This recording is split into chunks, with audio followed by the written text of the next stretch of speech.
Salut à tous, alors aujourd'hui nouvelle vidéo concernant le Navara D40. J'ai plusieurs vidanges à faire, donc pas la vidange moteur mais j'ai la vidange pont avant, pont arrière, boîte de transfert et boîte de vitesse à faire. Donc ça fera peut-être l'objet de 4 vidéos séparées, je sais pas, on verra comment ça se danse. Enfin bref, je te propose de voir tout ça en détail, donc pour chaque partie on va bien détailler. A tout de suite. Pour la boîte de vitesse, je vais donc avoir besoin de cette huile là. Alors c'est de la SAE 7585, alors il n'y a pas de pub pour Motul, hein. C'est juste que j'ai trouvé en Motul. Donc là en capacité, le constructeur annonce 4,32 litres, donc évidemment j'ai pris 5 bidons, puisque des bidons de 0,32 litres j'ai pas trouvé. Avant de démarrer, on va identifier les différents éléments. Donc ici on a le différentiel avant, donc le pont avant. Ensuite, cette partie-là, c'est la boîte de vitesse.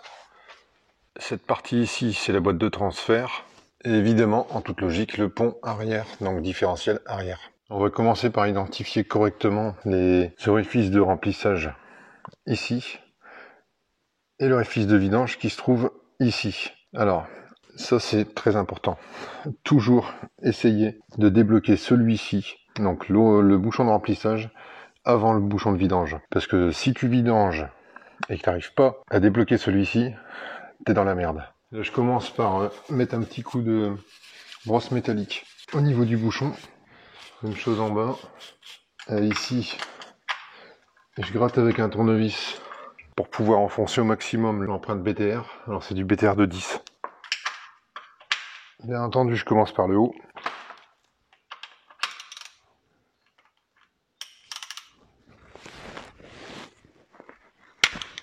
Celle-là c'est bon, donc je peux passer à la suivante.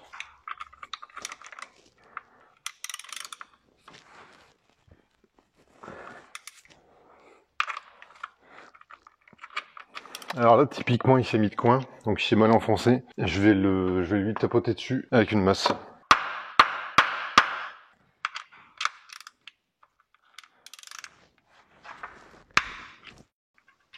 Alors j'ai installé un bac de vidange en dessous. En fait, j'ai mis un bidon vide parce que je veux quand même connaître un petit peu la capacité que je vais récupérer. Il est censé avoir 4 litres 32. Donc on va voir ce que ça donne. Oui, je l'ai pas précisé également, mais préconisation de constructeur impose de faire la vidange à chaud. Voilà, pas trop chaud, là c'est pas trop chaud, on doit être autour de 30 degrés. Donc ce qui est très bien. Alors il y a quand même 4 litres et demi, hein, donc ça risque de couler. Bon, une bonne nouvelle, l'huile elle est quand même très propre. Elle est vraiment très propre. C'est même dommage de la changer. Et au niveau du bouchon, donc on n'a vraiment pas de dépôt. Bon, je vais laisser se couler, on se retrouvera après. Après écoulement, voilà ce que j'ai récupéré. Donc bon, grosso modo, tu vois, si on considère que 5 litres c'est ici, j'ai dû récupérer à peu près 3 litres 7, 3 litres 8. Voilà, bon, ça s'est égoutté pendant un petit moment, mais malgré tout, on n'arrive pas à tout avoir, comme toujours. Alors, j'ai aussi fait une bêtise. Alors, c'est pas une grosse bêtise. En fait, je me suis pas trop cassé la tête, j'ai levé la voiture sans prêter attention à sa position.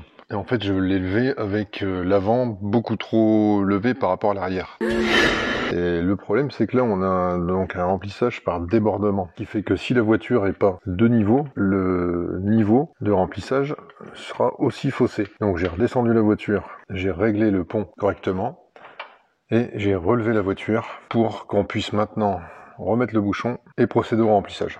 Bon là, j'y suis grossièrement, de toute façon, je mettrai un coup de nettoyant frein après. Alors, le joint, c'est un joint aluminium. Le constructeur précise de le remplacer évidemment à chaque vidange, ce que moi je ne fais jamais. Après, tu fais comme tu veux, hein. Avec la bonne empreinte, ça ira mieux. Couple de serrage, si tu veux le serrer au couple, c'est 35 Nm, donc ça veut dire pas beaucoup. J'ai préparé l'appareil de remplissage dans lequel j'ai mis les 5 litres directement, parce qu'en fait pour aller chercher l'huile dans le fond, bon ben on a toujours un peu de perte dans ce type d'appareil, donc je remplis 5 litres pour éventuellement avoir 4 litres, 4 litres 3. Je pense pas qu'on ira au 4 litres 3, mais bon. Alors ce que j'ai fait, j'ai mis l'appareil ici, et j'ai mis un bac à côté, parce que évidemment, quand on va remplir, ça risque de déborder. Bon, c'est exactement le même principe avec une seringue. Le problème de la seringue, c'est que ça va être plus long. Et là, ça va, on est en été, il fait pas loin de 30 degrés. En revanche, en hiver, quand l'huile est bien gelée, bien difficile à faire passer dans les tuyaux, ben, c'est vachement pratique comme appareil.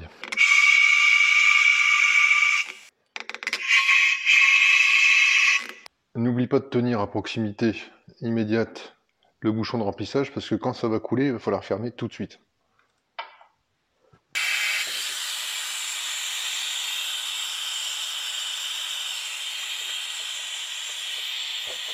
Hop.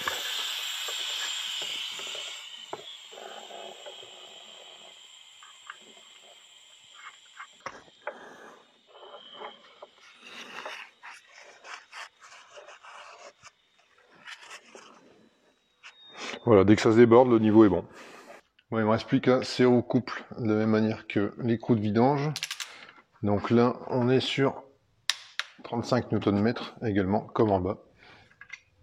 Un coup de nettoyant frein pour terminer le travail.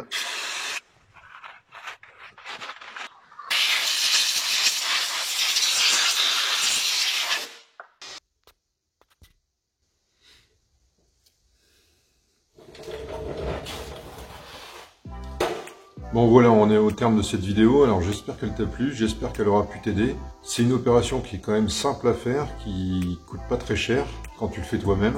J'ai été obligé de retourner à la conclusion parce que j'avais oublié de brancher le micro. Voilà, en tout cas si ça t'a plu, n'hésite pas à la liker, à la partager. Si tu as des questions à poser, n'hésite pas non plus à les poser en commentaire. Et je te dis à bientôt pour une prochaine vidéo. Ciao!